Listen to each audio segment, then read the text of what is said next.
सबके सामने श्रीमद् भगवत गीता के अध्याय प्रथम का श्लोक संख्या 28 आपके सामने संस्कृत और हिंदी में प्रस्तुत करने का प्रयत्न कर रहा हूँ।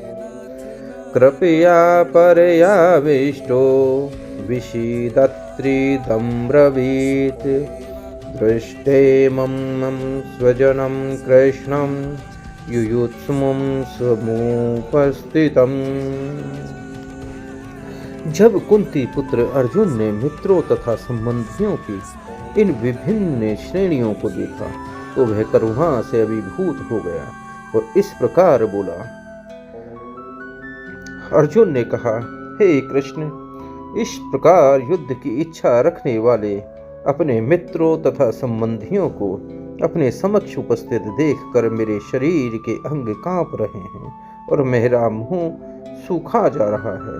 अर्थात यथार्थ भक्ति से युक्त मनुष्य में वे सारे सद्गुण रहते हैं जो सत्पुरुषों या देवताओं में पाए जाते हैं, जबकि अभक्त अपनी शिक्षा तथा संस्कृति के द्वारा भौतिक योग्यताओं में चाहे कितना भी उन्नत क्यों न हो, इन ईश्वरीय गुणों से विहित होता है।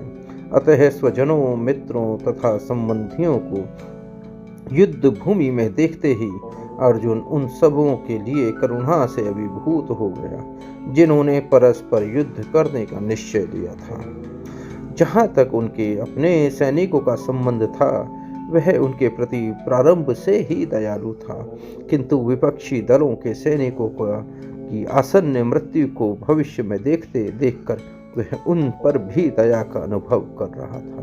और जब वह इस प्रकार सोच रहा था तो उसके अंगों में कंपन होने लगा और मुंह सूखने लगा। उन सबको युद्धाभिमुख देखकर उसे आश्चर्य भी हुआ।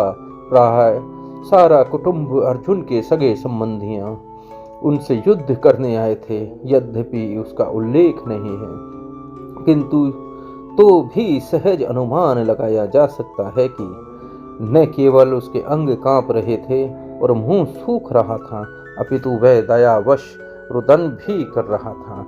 अर्जुन में ऐसे लक्षण किसी दुर्लभता के कारण नहीं, अपितु हृदय की कोमलता के कारण थे, जो भगवान के शुद्ध भक्त का लक्षण है।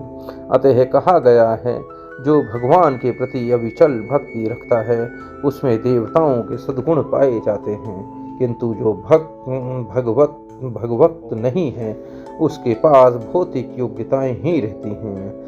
इसका कोई मूल्य नहीं होता। उसका कारण यह है कि वह मानसिक धरातल पर मंडराता रहता है, ज्वलंत माया के